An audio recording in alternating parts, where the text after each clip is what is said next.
De retour sur le plateau de la tranche info, place maintenant à l'échange et au débat. Et comme je vous l'annonçais avant la coupure publicitaire, ce soir nous allons parler des offres de formation de la Chambre des métiers et d'artisanat de la Guadeloupe. Et à cet effet, je reçois Willy Ramsamy, directeur des services. Il est en compagnie de Jean-Luc Pierrot, le directeur régional de la formation. Nous avons également monsieur Jérôme Déby, président de la commission formation et artisans du BTP, ainsi que monsieur Xavier Lassus, prestataire en formation professionnelle. Bonsoir messieurs. Bonsoir à tous. Nous avons également sur le plateau donc deux de nos observateurs du mardi, à savoir Daryl Pézeron et Miguel Garin. Bonsoir les gars. Bonsoir Harold, bonsoir aux invités sur le plateau. Alors bon, le principe, vous connaissez déjà. Vous posez des questions à n'importe quel moment dans la discussion. Donc messieurs, avant d'en venir effectivement à la formation, aux formations professionnelles proposées par la Chambre des métiers, j'aimerais qu'on parle d'abord des artisans sinistrés, puisque bon, la tempête tropicale Fiona est passée par là. Beaucoup ont souffert, ont perdu beaucoup de matériel. On a vu que la Chambre a été assez réactive en leur proposant des aides allant jusqu'à 1 500 €. Comment ça se passe ? Oui, effectivement, donc suite au passage de la tempête Fiona, de nombreux artisans ont été sinistrés, singulièrement dans le sud Basse-Terre. Nous avons le président de la Chambre, le bureau de la Chambre, très tôt mis en place une cellule de crise pour venir en aide aux artisans. Dans un premier temps, nous avons commencé par identifier les artisans sinistrés, recenser les dégâts, en tout cas évaluer les dégâts.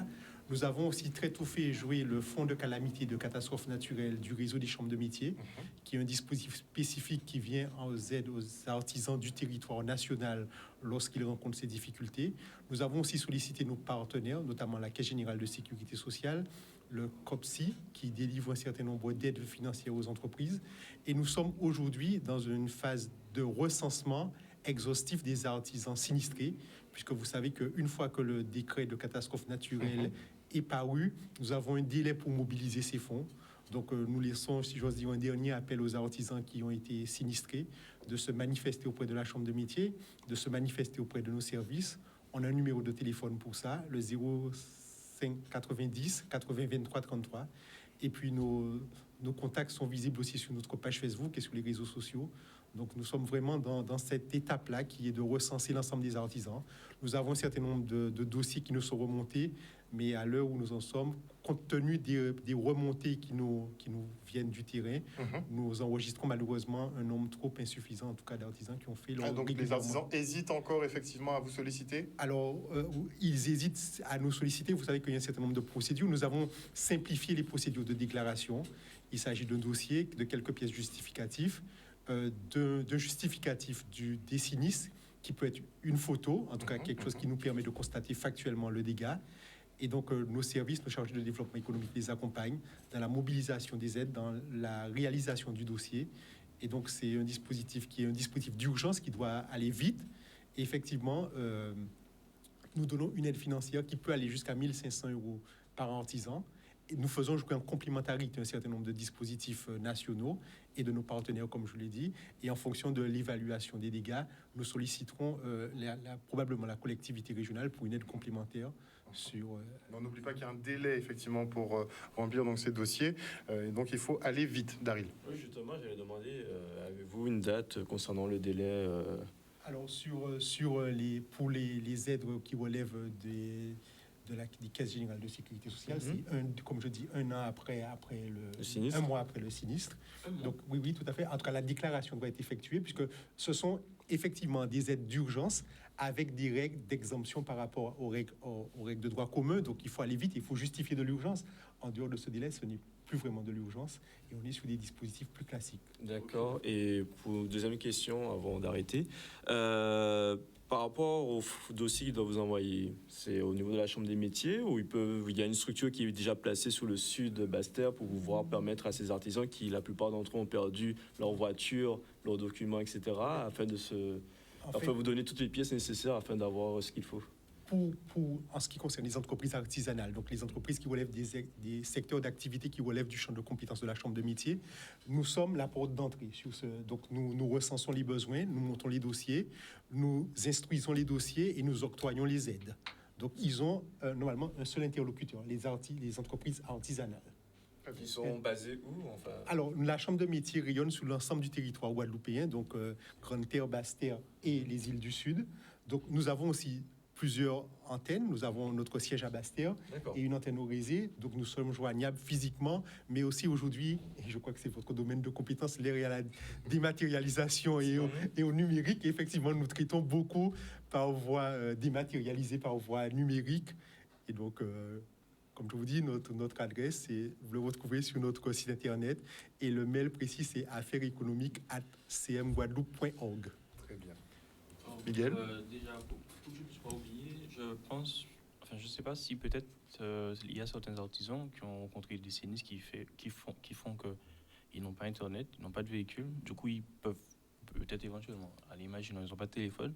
Du coup, comment ils font pour pouvoir vous contacter, envoyer un mail, si les démarches sont dématérialisées? Alors, deux choses, effectivement. Nous sommes aussi présents sur le terrain. D'ailleurs, Canal 10 a eu l'occasion de nous suivre à travers les différentes visites. Les opérations de recensement. Les opérations de recensement. Nous travaillons aussi avec les relais locaux, que sont les mairies, notamment, à travers, puisqu'elles ont fait un recensement. Et nous avons aussi, dans le secteur artisanal, les associations d'artisans, les organisations professionnelles, qui sont, elles, sur le terrain directement et qui nous font les remontées des sinistres. Okay. Donc les artisans, on peut espérer une reprise effectivement des artisans dans les semaines à venir. Oui, en tout cas, on a aussi l'expérience des sinistres passés. Ouragan Maria, il y avait aussi les fortes pluies du mois d'avril. Effectivement, certes, il y a une phase de déstabilisation, en tout cas de constat, mais l'artisan, c'est fondamentalement un être résilient. Et on a constaté que depuis tantôt, chaque fois qu'il y a eu des difficultés, la crise Covid, la crise sanitaire, les barrages l'an dernier, les sinistres, qui sont en capacité de rebondir. Et c'est d'ailleurs une des caractéristiques majeures du secteur artisanal, qui est cette capacité de résilience, notamment en milieu insulaire. On ne peut pas se laisser abattre de toute façon quand on a tout le poids de son activité sur les épaules. Exactement, tout à fait. Une autre question. Comment a été estimée la somme des 1500 €, c'est ça? Alors, non, comme je vous dis, c'est un fonds de calamité, un fonds d'urgence, de premier secours, qui est forcément forfaitaire et qui a un temps de première urgence. Donc, en fait, pour vous dire, c'est un fonds national qui est alimenté par le réseau des chambres de métiers, auquel s'appliquent des règles nationales. Malheureusement, nous rentrons dans ces règles nationales. Et effectivement, s'il faut abonder ce fonds, on l'abondera avec les acteurs locaux, tout à fait. On va passer maintenant sur le volet formation. Qu'est-ce que propose finalement la Chambre des métiers en termes de formation? Donc aujourd'hui, notre offre de formation, on a deux types de formation. La formation initiale, qui est principalement de la formation en apprentissage, et la formation continue, qui s'adresse aux chefs d'entreprise. Donc sous la formation en apprentissage, nous avons 27 métiers. Nous sommes sur 2 sites. Le site du Rézé, où nous avons les métiers du bâtiment, les métiers de l'automobile, et le site de Desmarais, Saint-Claude, où nous avons les sites de l'alimentation, les sites du service, et voilà, c'est ce que nous avons. Et c'est vrai que pour cette rentrée, nous pensons ouvrir 4 nouvelles sections de formation. D'accord. Donc vous voulez tabler sur 31 différents métiers? 31 différents métiers, voilà. Mais est-ce que ce sont des métiers qui sont relativement sous tension? Parce que souvent on reproche de faire des formations qui ne débouchent pas sur des métiers emploi, et ça pénalise effectivement les jeunes qui s'y embarquent. Vous savez, nous avons l'obligation, parce que nous sommes certifiés Calliope, de faire des enquêtes de satisfaction pour les jeunes diplômés. Notre dernière enquête sur les diplômés de 2021 montre sur cette enquête que 70% de nos jeunes diplômés sont insérés aujourd'hui. Ils continuent dans leur activité pour la majorité. 7 jeunes sur 10 trouvent un emploi à l'issue des formations. De formation, parce que c'est de la formation en apprentissage. Et pour beaucoup, ils restent dans l'entreprise qu'ils ont été formés. Est-ce qu'on a une idée des jeunes qui créent leur entreprise? Il y en a qui restent effectivement. Il y en a qui créent, il y en a qui créent leur entreprise. On a environ 10% qui créent leur entreprise dans certains métiers, surtout dans les métiers du bâtiment, où je dirais c'est un peu plus facile dans certains métiers du second œuvre de pouvoir monter son entreprise. Mais sinon, la majorité reste en tant que salarié. Alors, une question globale. Qu'est-ce qui fait finalement que les formations en artisanat sont moins attrayantes que par exemple justement des formations dans le numérique? Comment on explique ça? Qu'est-ce qui bloque les jeunes? Qu'est-ce qui les dérange? Je vais laisser. Donc il faut savoir aujourd'hui que beaucoup de jeunes se plaignent de la pénibilité. La pénibilité, ça c'est le premier critère. Le deuxième critère, c'est qu'un artisan, notamment les métiers où on a le plus d'apprentis, ce sont les métiers de bouche, les métiers de service. Ce sont des métiers où on travaille le samedi, où on travaille le week-end, on travaille les jours de fête, on travaille le dimanche. Et les jeunes, ils ont besoin d'aller en soirée. Donc, voilà. Donc pénibilité. On se voit déjà sur le chantier. Bon, ça va être compliqué. Et aussi se réveiller tôt, des fois aussi. Donc les horaires aussi. Les horaires aussi, voilà. Et donc les week-ends et jours fériés dont on veut profiter. Et on peut profiter, voilà. Mais c'est des métiers où il y a du travail. Alors, j'allais dire, effectivement, monsieur Pierrot parle de la pénibilité, mais il y a des efforts conséquents qui sont faits pour améliorer la pénibilité, notamment sur les métiers manuels, notamment dans la boulangerie, dans les métiers de l'alimentation. Il y a aussi, face à cette réalité qui est nationale, une amélioration des conditions générales de travail. Puisqu'au niveau national, vous avez entendu, les conventions collectives sont en train d'évoluer, notamment dans la filière hôtel, café, restaurant. Et maintenant, ce sont les salariés qui font la loi, puisque, effectivement, ce sont des secteurs qui manquent de bras. Mais aussi, par-delà ça, il faut aussi mettre en parallèle les formidables valorisations qu'offrent ces métiers. Et aujourd'hui, peut-être que ces métiers sont décriés, mais en termes de rémunération, en termes de capacité d'insertion, en termes aussi de capacité d'évolution, les métiers de l'artisanat offrent de réelles perspectives. Et M. Pierrot le dit, c'est vrai que souvent, le taux d'insertion est de 70% dans le secteur artisanal. Je ne suis pas sûr et sans faire que le taux d'insertion à l'université générale est de 70%. Et regardez aussi le nombre... Souvent, les jeunes commencent par être apprentis, ensuite ils sont salariés, ils amagasinent de l'expérience et un peu de capital, et souvent on les retrouve chefs d'entreprise après. Et aujourd'hui, un boucher, un ouvrier boucher en début de carrière et à des niveaux de salaire qui restent très... Est-ce que les rémunérations sont intéressantes? Le boucher a deux SMIC au début de carrière, hein, donc le plombier... 2 SMIC. Oui, monsieur Pierrot. Oui, le boucher gagne très bien sa vie. Et il faut savoir aussi qu'aujourd'hui, si on prend l'âge moyen de beaucoup d'artisans en activité à plus de 50 ans. Donc, il faut former la relève. Donc, et l'activité doit continuer. Donc, il faut former de nouveaux jeunes. 2 SMIC pour un boucher, en début de carrière. Oui. Ou proche de ça, en tout cas, tout à fait. C'est quand même des montants qui sont intéressants. On parle de 2 SMIC brut. C'est encore mieux. C'est 2 SMIC quand même. Oui. Ah, quand même. Et par exemple, en plomberie, est-ce qu'on peut faire... Aujourd'hui, oui, nous formons au CAP plomberie, mais aujourd'hui, un plombier gagne sa vie très, très bien. Et on recherche beaucoup d'entreprises cherchent des jeunes en apprentissage en plomberie. Et pour trouver un plombier en Guadeloupe, c'est compliqué. Mais c'est ça qui est paradoxal, c'est qu'on doit, entre guillemets, galérer pour trouver des artisans. Donc finalement, c'est qu'il y a de l'argent quand même à se faire. Mais d'un autre côté, les jeunes ne se lancent pas dedans. Alors que c'est la motivation première, c'est quand même c'est l'argent. Oui, mais il y a la pénibilité. C'est-à-dire que c'est vraiment la ça pénibilité, bloque vraiment l'entrée de jeu. Voilà. Moi, je pense que M. Déby, qui est un artisan, qui pouvait dans le BTP. Même au niveau du BTP classique, chef d'équipe, chef de chantier ou même compteur de travaux, il n'y en a pas. On n'en trouve pas. Même des caroleurs, il n'y a pas grand monde lorsqu'on cherche. Et la chambre de métier forme à ces métiers. Ce sont des métiers, pour moi, d'avenir. Compteur de travaux, on en cherche. Chef d'équipe, chef de chantier. Il n'y en a pas. Et ce sont des métiers qui sont assez bien payés. Est-ce qu'on peut avoir une idée un peu de la rémunération? Parce que oui, après, ça motive. Un chef de chantier, en début de carrière approximative, on est à peu près à 2 000 euros. 2 000 euros net? 2 000 euros, oui, net, à peu près. Après la convention collective du BTP c'est particulier. Donc, voilà. Mais c'est plus élevé qu'un SMIC BTP et au-dessus du SMIC normal. Dans tous les cas? Voilà. Ok.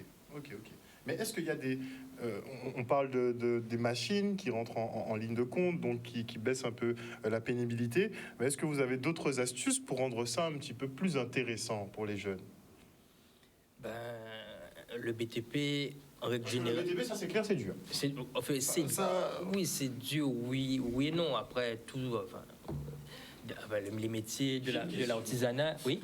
Est-ce qu'au niveau du BTP, nous sommes à jour à ce qui se fait, si vous voulez, à l'échelle européenne, au niveau de tout ce qui est machine, technique, etc. Parce que c'est vrai, on dit que les jeunes, bon, j'entends bien mon aîné me dire que oui, les jeunes ne veulent pas s'orienter dans ça parce que c'est pénible, mais est-ce que nous sommes à jour vis-à-vis dans notre territoire au niveau de ce qui se fait à l'échelle. Je prends l'échelle européenne parce que nous sommes quand même rattachés à la France. Est-ce que les formations sont à jour à ce qui se fait par rapport à la base, ce genre de choses? Et aussi, c'est vrai qu'on dit que oui, les jeunes ne veulent pas s'orienter dans ça, mais moi, j'ai déjà vu constater certains faits. C'est que lorsqu'il y a des jeunes qui rentrent sur le marché du travail, ils voient ce que leurs aînés font, alors qu'on leur a inculqué certaines choses à mettre en place et que tu vois que sur la réalité du terrain, ce n'est pas le cas, je vous avouerai que s'il y a... Ça peut décourager certains. Oui, il y a un problème de transmission, réalité du terrain. On se dit, c'est normalement, tu sais qu'il y a une réglementation pour ceci. Quand tu vois sur le terrain, ce n'est pas le cas parce que un tel, on te dit, oui, il faut faire ça vite et tout. Mon gars, je sais pas quoi. Donc, moi, je me dis, faut aussi dire qu'il y a une réalité aussi qui se fait au niveau de la transmission de jeunes à aînés qui, par moment, peut créer ce genre de fissures. Donc voilà, après malheureusement je me suis écarté, j'ai mis beaucoup de questions sur la table, mais surtout c'est là où je voudrais que vous répondiez, c'est est-ce que nous sommes à jour sur ce qui se fait sur le plan en tout cas européen ou ce qui se fait à l'international? Il faut savoir que je vous ai dit, nous avons deux volets, le volet de formation et d'apprentissage initial et la formation continue des artisans. Nous formons des artisans à toutes les dernières technologies.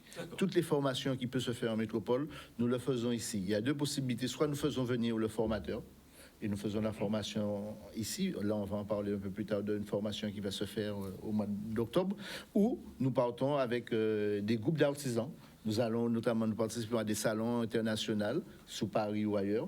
Et pendant ce salon, nous les faisons participer à des formations, 2 ou 3 jours de formation. Et du coup, une autre question.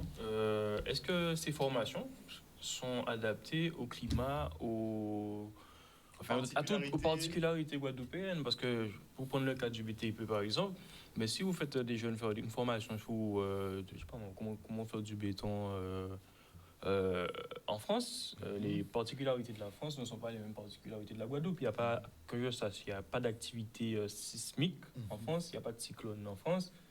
Donc, est-ce que c'est pris en considération? Là, vous avez dit que vous faites un formateur venant de l'extérieur, etc. Voilà. Donc, est-ce que lui, est-ce qu'il est au fait de ça? Est-ce que la France s'intéresse à ce genre de choses? Vous avez dit que vous êtes dans l'agroalimentaire. Il faut savoir, moi je vais revenir, dans la formation continue, ça fait plus de 15 ans, 20 ans, nous formons des artisans, notamment dans l'alimentation. Si vous prenez un métier qui n'existait pas il y a 15 ans, la charcuterie. La charcuterie n'existait pas en Guadeloupe. Aujourd'hui, nous avons des bouchers charcutiers qui ont été formés. Ils ont appris une recette en métropole. Et arrivés en Guadeloupe, ils ont adapté les recettes avec nos épices et ils ont fait des produits locaux. On prend quelque chose comme beaucoup de personnes mangent le boudin. Avant, il n'y avait que du boudin rouge et du boudin blanc. Aujourd'hui, vous avez du boudin rouge, vous avez du boudin blanc, vous avez un sort, boudin morue, boudin, etc. À toutes sortes. C'est des choses qui n'existaient pas. Et c'est grâce à la formation que nos artisans ont appris de nouvelles recettes. Voilà. Donc c'est prendre l'expertise et adapter, on peut la décliner voilà, tout à fait.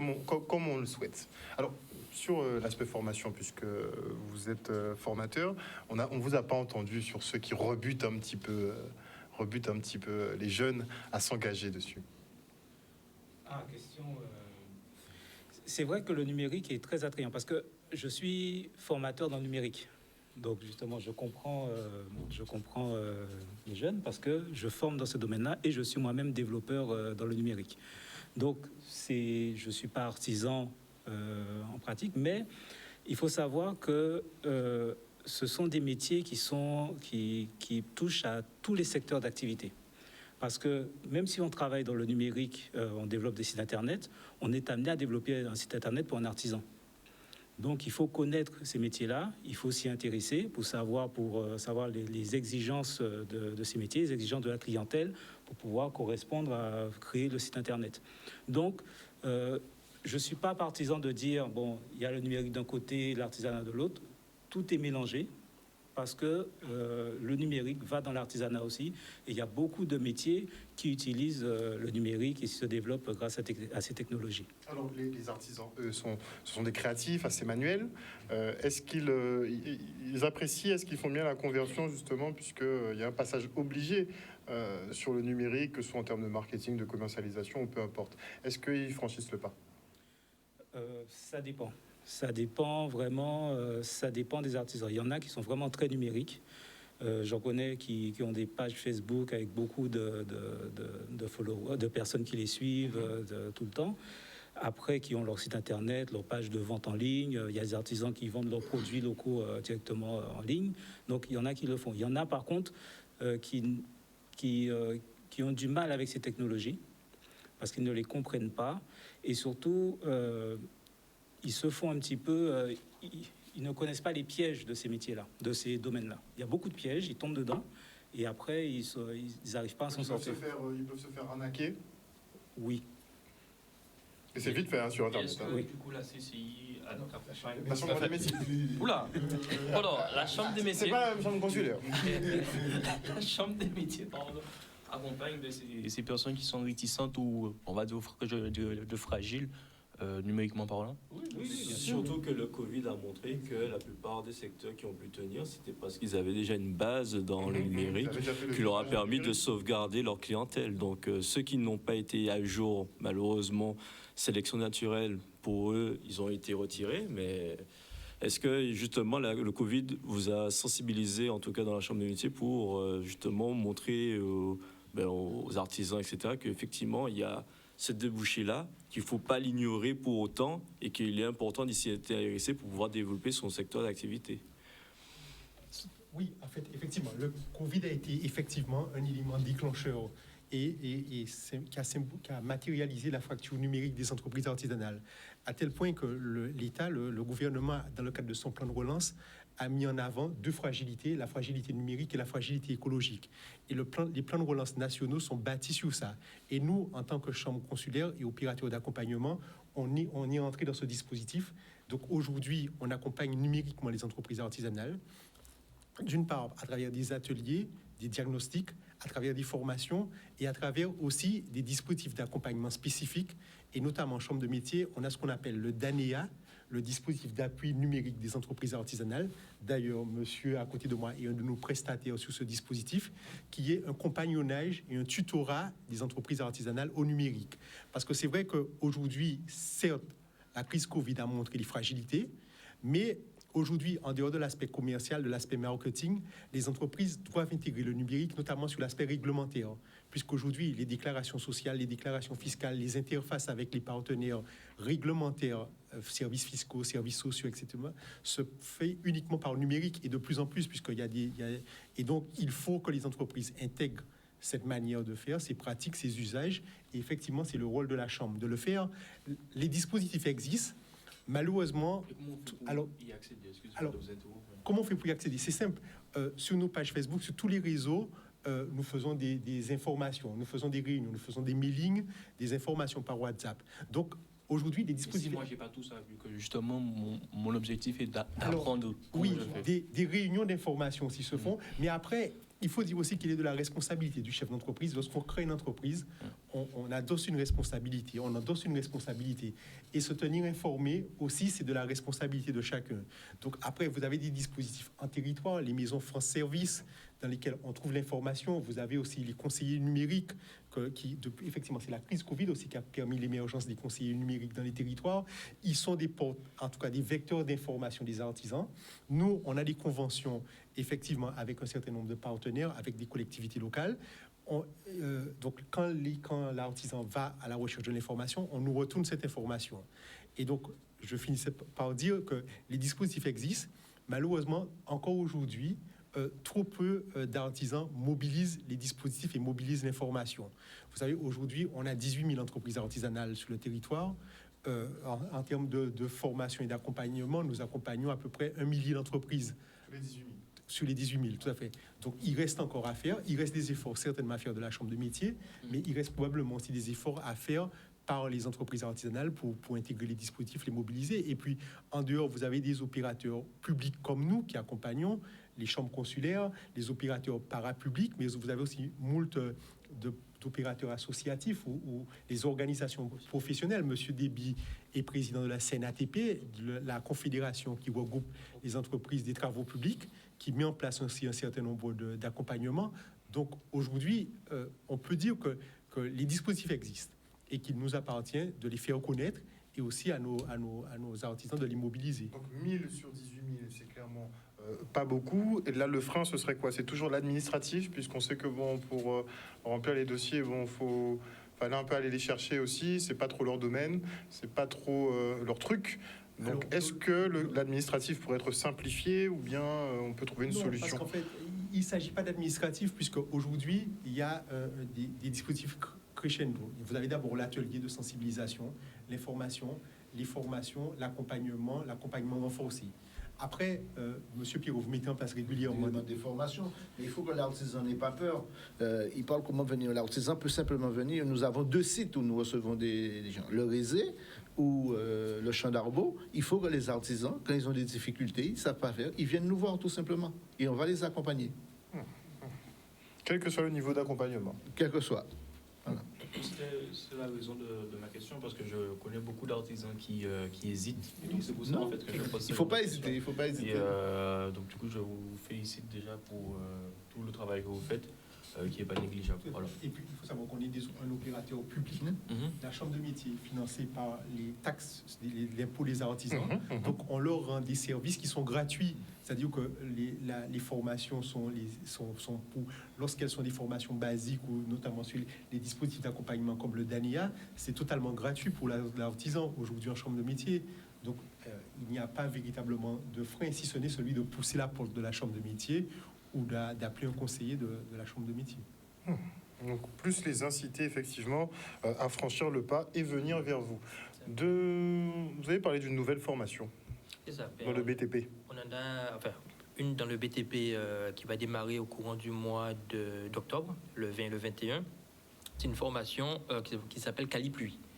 Donc, tout ce qui est récupération d'eau de pluie.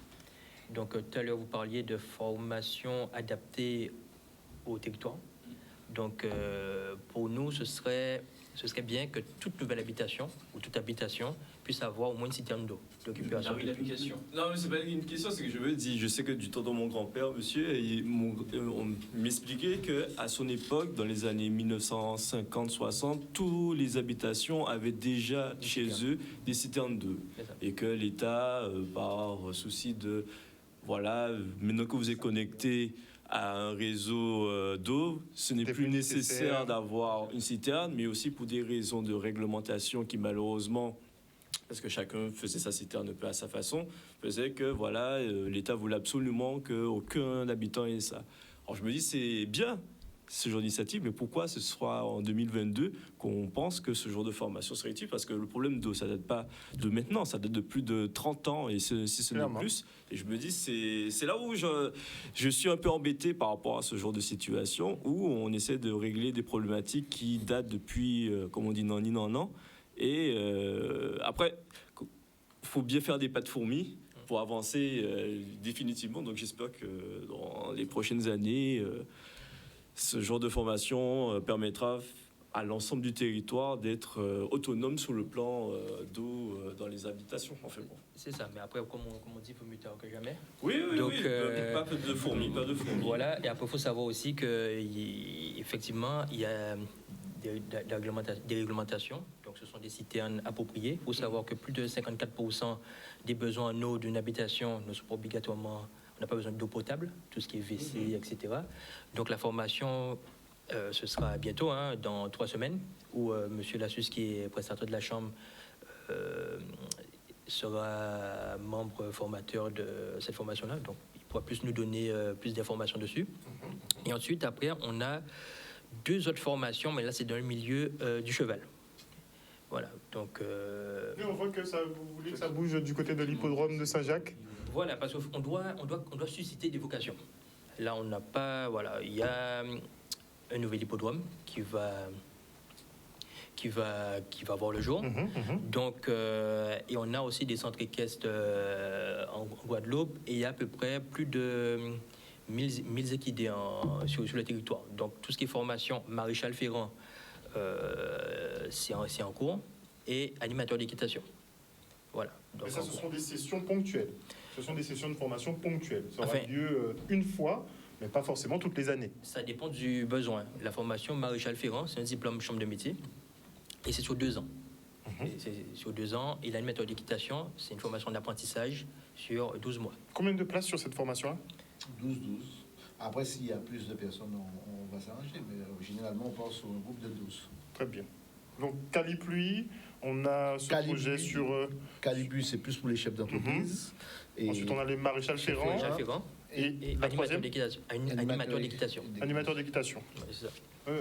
Est-ce qu'on pense faire que tous les scolaires guadeloupéens pourront faire de l'équitation à terme? Ben, nous, c'est ce qu'on veut. Hein. C'est ce qu'on veut, c'est que le domaine de l'équitation puisse se démocratiser et que tous les Guadeloupéens puissent au moins savoir ou au moins monter à cheval ou à poney au moins une fois. Ah ouais, je suis jamais monté à cheval. Ah ben, faut passer nous voir. Faut ne pas avoir peur aussi. C'est des grosses bêtes, quand même. Il faut pas négliger ça. Donc, justement, on va revenir sur la formation Calipluie. Donc, en quoi va-t-elle consister concrètement? Alors, comme disait M. Déby, donc plus de 50% des besoins domestiques peuvent être traités par un système de récupération d'eau de pluie, donc c'est-à-dire WC, machine à laver, nettoyage extérieur, lavage de la voiture, arrosage des jardins. Donc c'est pour ça qu'on a proposé, que la Chambre des métiers propose cette formation elle s'adresse aux chefs d'entreprise, plombiers, artisans, pour les remettre à jour sur les nouvelles technologies de systèmes de récupération et de traitement d'eau de pluie. Donc, on parlait justement de certifier, parce que ces artisans, ces entreprises qui vont faire cette formation auront la possibilité de monter un dossier pour demander la marque Calipluie, la marque qui certifie leur qualité en tant qu'artisan pour poser des systèmes de récupération d'eau de pluie. Donc c'est ce qu'on a voulu apporter justement en Guadeloupe, certifier nos artisans, leur apporter des certifications supplémentaires dans ces technologies-là. Comme vous le savez, avec tout ce qui se passe actuellement, on se rend compte que si il y avait plus de systèmes de récupération d'eau de pluie, ça aurait aidé beaucoup de personnes qui auraient pu commencer à nettoyer chez eux par rapport aux intempéries, qui auraient pu continuer à utiliser leur WC, machine à laver.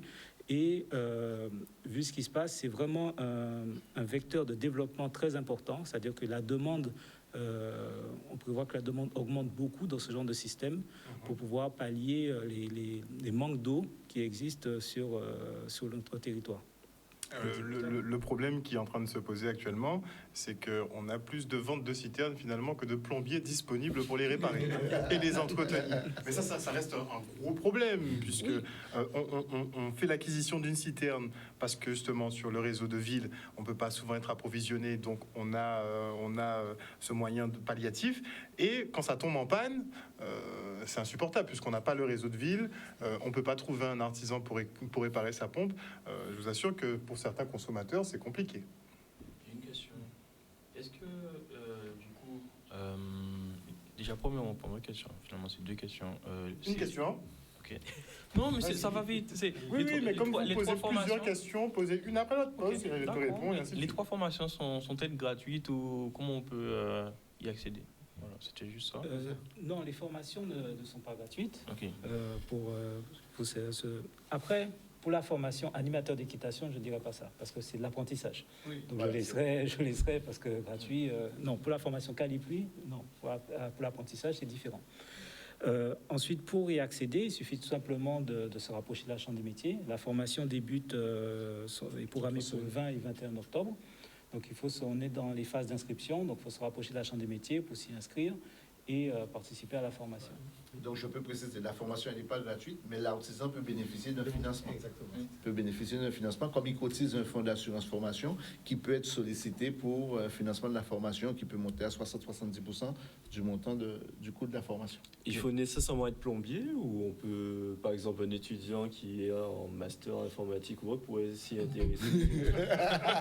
Pour savoir, est-ce qu'il faut nécessairement être plombier ou n'importe qui pourrait... Il faut reconnaître la pose, il faut être capable de faire la pose de système de plomberie. D'accord. Voilà, et il faut savoir aussi que au niveau de la chambre de métier, nous enregistrons les métiers et que la plomberie est un métier réglementé. Exactement. Il faut avoir un diplôme pour pouvoir exercer D'accord, le d'accord. diplôme de métier, le diplôme de On plombier. s'improvise pas, Non, Plombier. mais je me posais la question, est-ce qu'il fallait nécessairement voit être venir plombier d'arriver.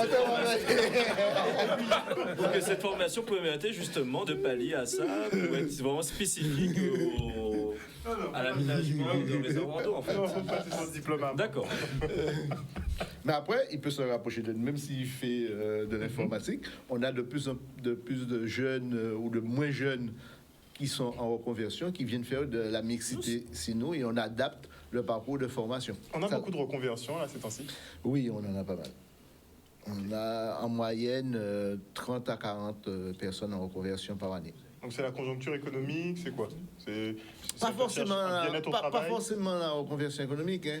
On a des jeunes qui font le diplôme, qui vont jusqu'au BTS, à la licence pour faire plaisir aux parents, mais qui veulent faire un métier. Et après, quand ils ont fait plaisir aux parents, ils viennent choisir, ils viennent nous voir, ils veulent dire, moi je veux devenir coiffeur, je veux devenir boulanger D'accord. aujourd'hui. Non, mieux vaut tard que jamais, effectivement, quand on disait tout à l'heure. Pour le BTP, est-ce qu'un artisan du BTP doit se former chaque année? Mais ce serait peut-être pas chaque année, mais au moins tous les. Vous avez toujours des nouvelles Du normes. recyclage, voilà.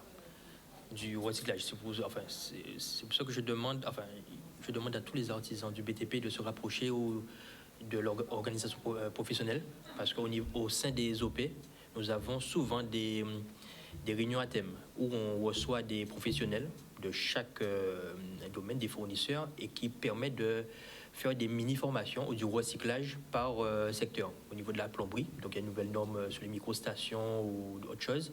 Voilà, donc ils viennent nous former.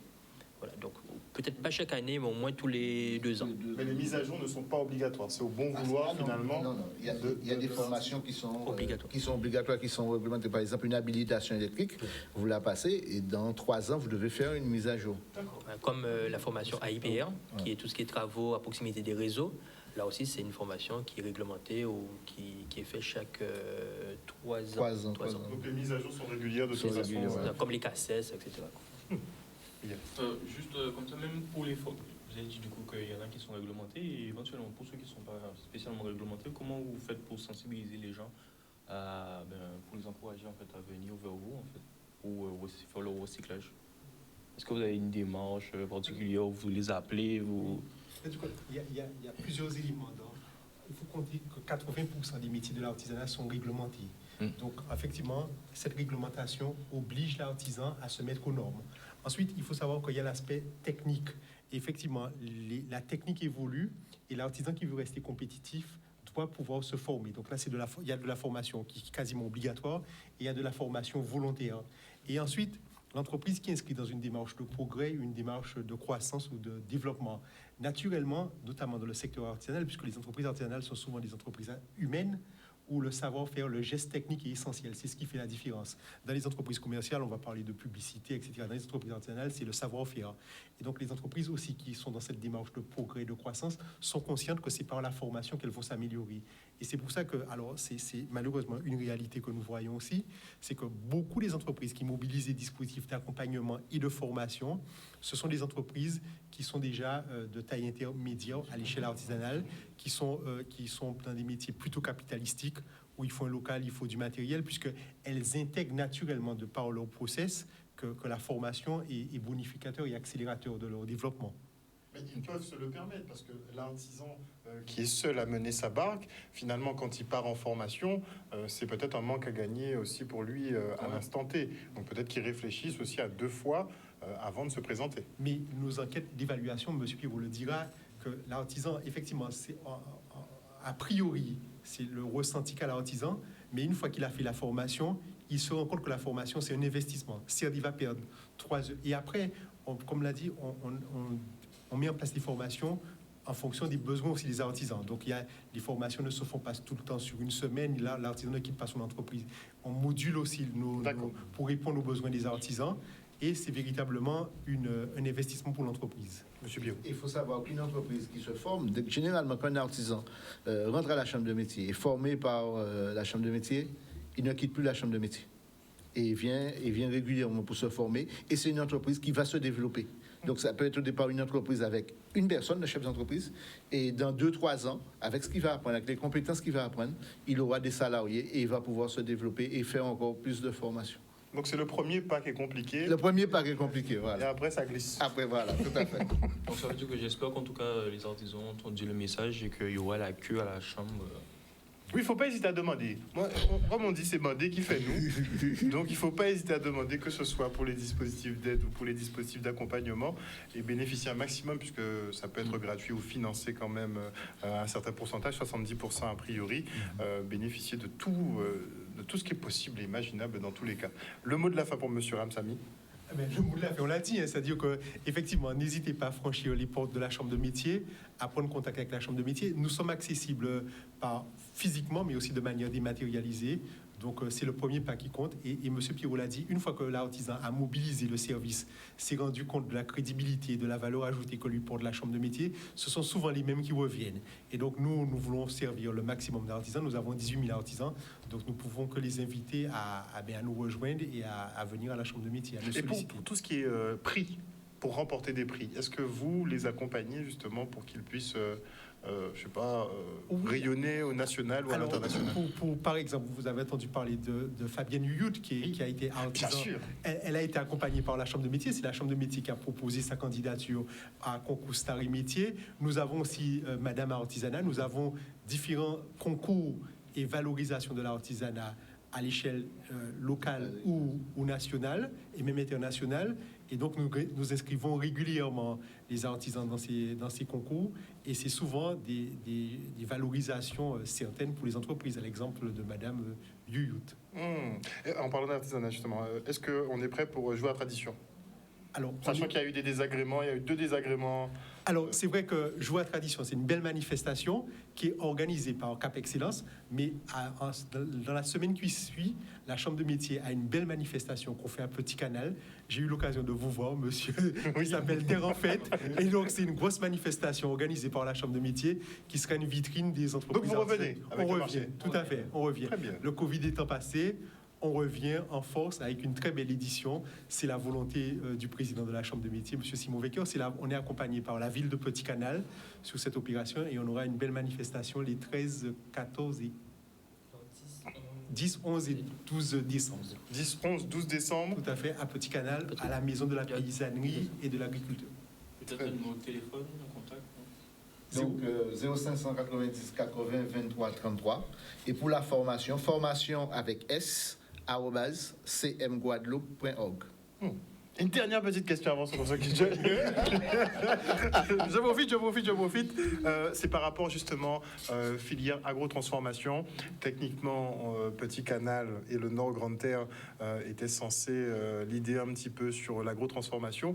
Alors, comment ça se passe? C'est au ralenti, le projet? C'est abandonné? C'est pas au ralenti. Alors, c'est vrai que depuis une dizaine d'années, la filière de l'agrotransformation est en forte croissance en Guadeloupe. On voit une multitude d'agrotransformateurs. Les vendeurs de coco sont des agrotransformateurs parce qu'ils transforment de la noix en bouteille. Donc, autour de ça, c'est constitué un certain nombre de projets structurants. On a l'usine centrale, effectivement, dans le Nord Grande Terre. On a l'agro-parc à Cap Excellence. Et donc, nous accompagnons les artisans dans les démarches qualité, le packaging, etc. Donc, effectivement, c'est la structuration de filières. Et il y a un appel à projet qui a été lancé récemment, sur lesquels on répondra probablement avec des partenaires. Mais en tout cas, il y a une structuration de cette filière. Mais l'usine centrale est toujours sur les rails. Alors, il faudrait le demander à la CNGT. C'est vrai que je suis peut-être pas le mieux placé pour y répondre. Mais en tout cas, je me tairai de tout commentaire. Mais en tout cas, c'est un projet qui a vocation à structurer la filière. Mais votre question est insidieuse. Parce que techniquement, c'est un des groupes. Tout à fait. C'est un des Nord Grande Terre. Tout à fait. Oui. En tout cas, nous sommes. Les artisans sont prêts, en tout cas. Les artisans sont prêts. En tout cas, nous les préparons. Et donc, il y a une demande. Merci beaucoup, messieurs, d'être venus sur ce plateau ce soir nous parler justement des formations proposées par la Chambre des métiers d'artisanat de Guadeloupe. On se retrouve très prochainement pour un nouveau focus. Une bonne soirée à vous.